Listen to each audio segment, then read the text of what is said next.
Magandang araw po sa inyong lahat dyan guys. At dito na nga, mayroon na namang pinapaya sa atin dito na Sharp washing machine. Single tab lang ito guys, 5 kilograms. Binuksan ko na nga yan.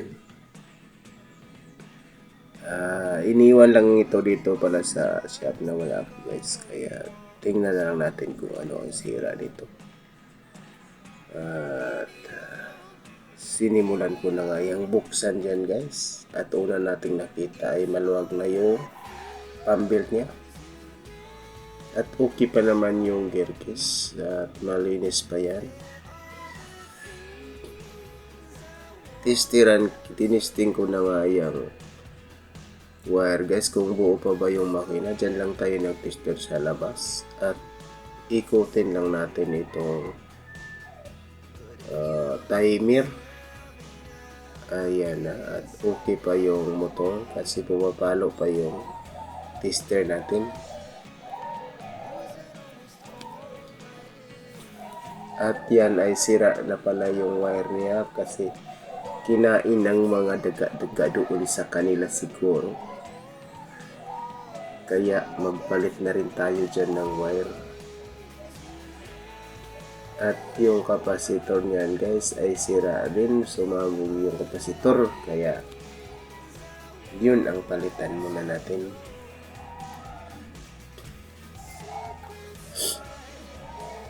At nahirapan ako dyang baklasin yan guys kasi dumikit ng sa ilalim yung sumabog na chemicals doon sa kapasitor. At ayan na nga, nabuksan na natin. Ayan. Tingnan lang natin yung ginawa dyan ni Nana ng baby guys.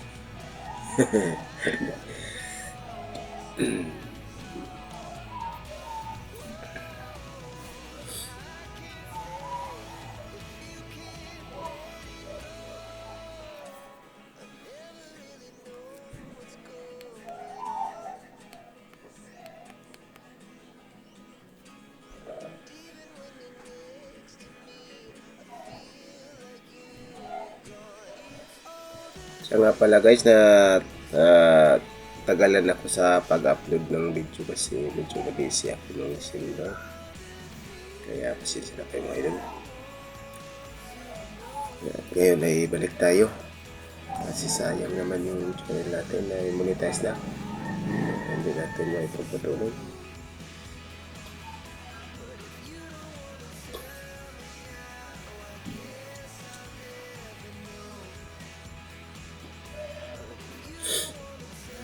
Pero maraming salamat sa inyong support mga idol.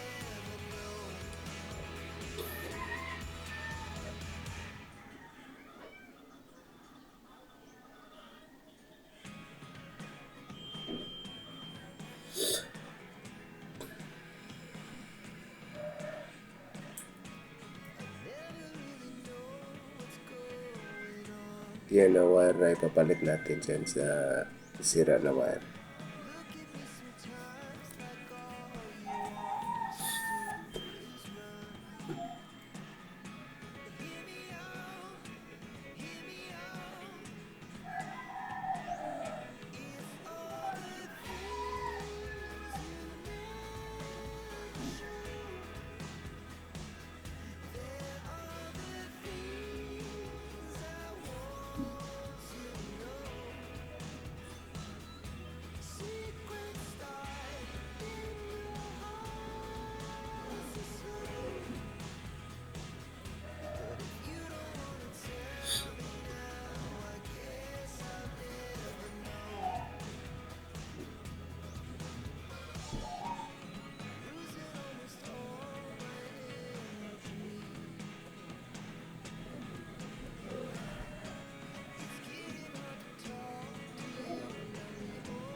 yan yung maluwag na pambelt. Palitan natin yan. Subukan natin palitan. Mapagagkas siya. M26 rin ang ipapalit natin.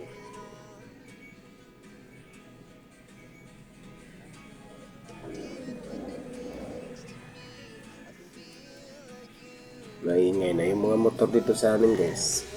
Kasi maaga na. Ayan, maluwag pa rin guys. At hindi natin ma-adjust yung motor na yan. Kasi full na yan. At palit na lang tayo ng pulley dyan.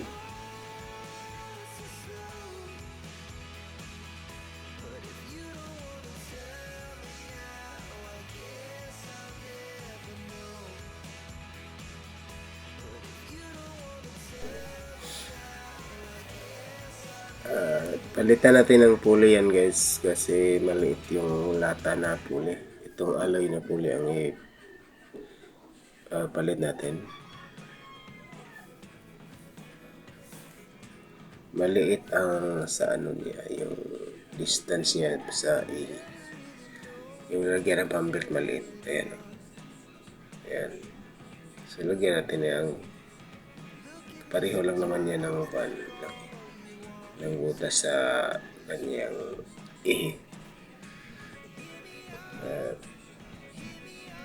kailangan pa natin magbukas dyan sa bolt sa gilid. Ayan, no? Medyo mataas, hindi magkasya, kaya kailangan natin na magbaklas dyan ng bolt para mapasok natin yung pulley.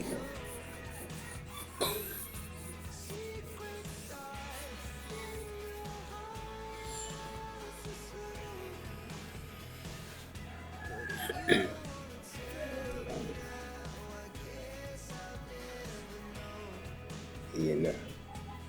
Nabuksan na natin yan. So, pasok na natin yung pulley.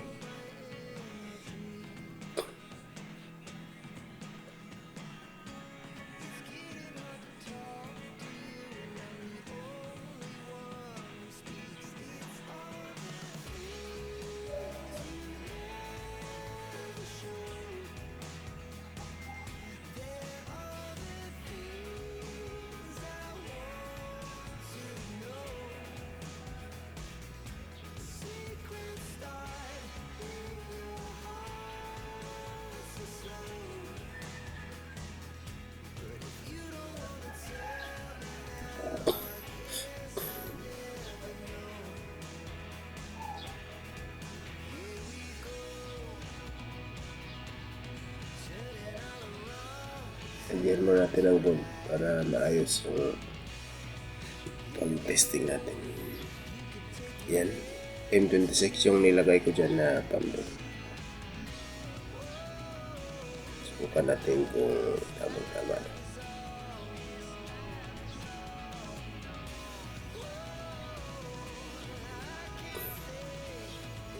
Diyan, kung mapansin natin ay kasyang-kasya na talaga siya.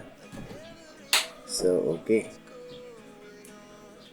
Yung distance niya, makikita nyo ay okay pa yung distance niya sa pulley at saka pulley ng gear case at pulley ng motor. Ayan, kung makikita nyo ay malayo pa. Kaya okay yan ang ikot niya.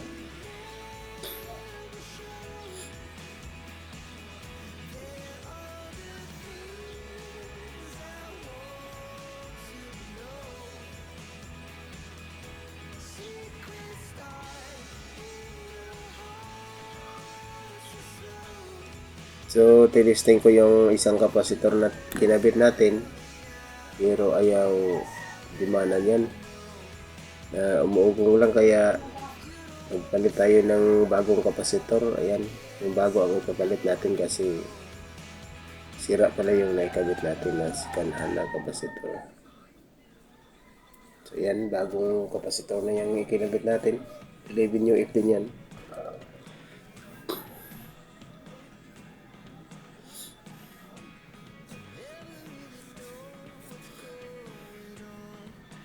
Ginawa kong video ito guys, daming nag-video kayo dito sa amin, sobrang ingay, kaya siguradong copyright yun. Kaya ito, voice over lang tayo guys. Yan o, umiikot na siya. Pero bagong kapasitor yung nilagay natin. At malakas yung ikot niya.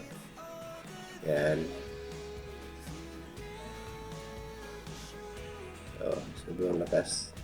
Lagyan ko na sana ng tubig. Kaso, hindi pala natin napansin na wala palang hose ito. Huli rin guys. Kaya lagyan ko muna ng hose. Para subukan natin nga mayroong tubig.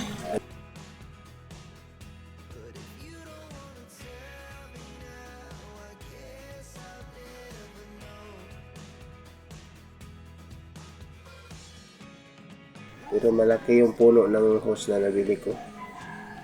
Kaya yung sa dulo ang ilagay natin. Yan. Tinanggal ko nga yan dyan para yun ang ikabit natin doon sa washing. Sa puno ng washing ka sa outlet pala. Sa outlet ng washing. Yung maliit. Yan.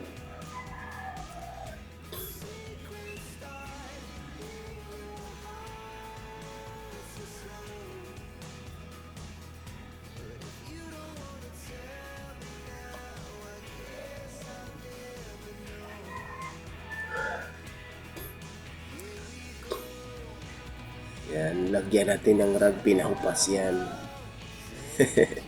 Rugby yan guys, lagay natin para idikit talaga yung hose. Dati guys, ang ginagamit ko yung solvent. Sobrang hirap na tanggalin yung solvent pag magpalit ka ng hose. Kaya rugby na yung ginamit ko. Madali lang yung pagbaklas ng rugby. Kasi hindi naman ganong matigas yan pag dumikit. Kaya hindi tayo mahirapan magpalit ng hose. Kung sa susunod, bibigyan technician makaayos niyan. Okay na. Madali lang niya tanggalin. Hindi na mahirapan yung susunod na mag-ayos nito na sira tayo.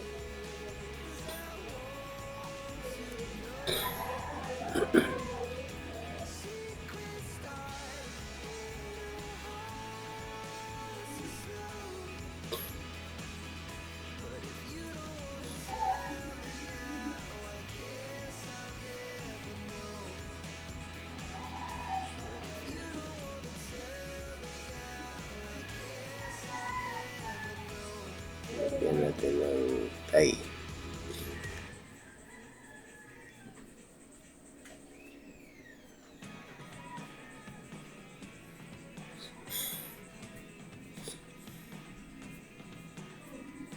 Pang support lang yan guys. Lagyan natin ng yan, tawag yan, plastic tie.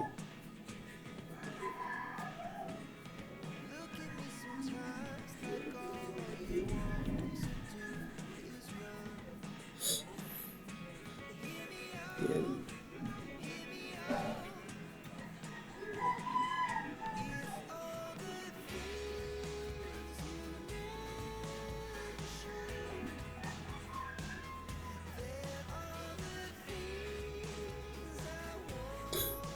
Dahil sobrang taas niyan guys, ay ng hose sobra 1.2 meters yan, kaya pinutulan na natin. Medyo mataas talaga. Pag kasi yan, epekto pag mataas yung hose ay okay lang naman, pero madali masira yung hose kasi nasangko sa yuta, nasangko didikit sa lupa yan, bibitay kasi yan. Kaya yan, fix niyan. Yan.